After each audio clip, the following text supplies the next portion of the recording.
Hey guys, চলে আসলাম তোমাদের কাছে একটা ভিডিও নিয়ে। আর এই ভিডিওটা দেখলেই বুঝতে পারবা এটা হচ্ছে কালী পুজোর ভিডিও। আর এই ভিডিওটা কালী পুজোর সময়ের ভিডিও, তো এতদিন আমি এডিট করিনি, তো আজকে চলে এসেছি ভিডিওটা নিয়ে।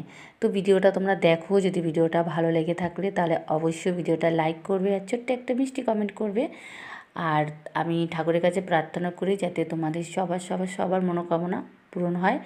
আর মাকে কালী পুজোর সময় পুজোটা দিতে পারিনি, কিন্তু মাকে আমি বলেছি যে মা, আমি পুজো দিতে পারিনি, কিন্তু আমি নিজের বাড়িতে তোমাকে পুজো দেবো। তো খুব যখন কথা দিয়েছি মাকে, সেই পুজোটা তো দিতেই হবে।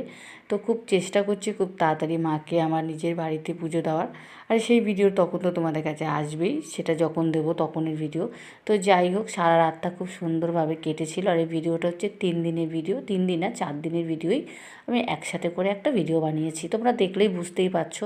তো যাই হোক, প্রদীপটা আমি নিজের হাতে ড্রয়িং করেছিলাম, তারপর নিজের হাতে ওটাই করেছি, আমার খুব ভালো লেগেছিলো। মানে আমি কোনো দিন ড্রয়িং করতে জানি না, তো চেষ্টা করেছিলাম। তারপর দেখো, পঞ্চপ্রদীপটা রাতে জ্বালানো হয়েছে আর খুব সুন্দর লাগছিলো সেই সময়টা। আর মাকে তো মানে অসাধারণ লাগছে দেখতে। মা তো মাই হয়। তারপরে ভোগ নিয়ে চলে আসলো, আর ভোগেরও পুজো হবে। আর সেই দিন কালী পুজোটা মানে খুবই আনন্দ যায়, মানে সারা রাতটা মায়ের কাছে ছিলাম। মানে আর মনে হচ্ছে মাকে শুধু দেখতেই থাকি আর মনের কষ্ট বলতেই থাকি। তো যাই হোক, তো তোমাদের ওই বললাম, ভিডিওটা ভালো লাগলে অবশ্যই লাইক করো, কমেন্ট করো। আর চেষ্টা করো তোমাদের কাছে আমি ছোট ছোট ভিডিওই সুন্দর সুন্দর নিয়ে আসার চেষ্টা করছিও, জানো তো, যে আমি সুন্দর সুন্দর ছোট ছোট ভিডিও আনবো। তো ডেলি হচ্ছে না, কিন্তু এখন থেকে চেষ্টা আমি করছি যে ডেলি ভিডিও দেবো।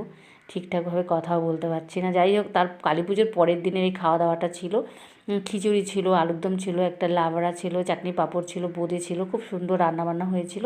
দেখো, তারপর চলে আসলাম কোথায়, একটা ভাসানে। তো যেহেতু ভাসান দিতে যাচ্ছি, খুব আনন্দ হয়েছে, নাচানাচি, কিন্তু আনন্দ থেকে দুঃখটা এটাই হয়েছে যে মা চলে যাচ্ছে, আবার 1 বছর পরে আসবে, এরকম আনন্দ হবে।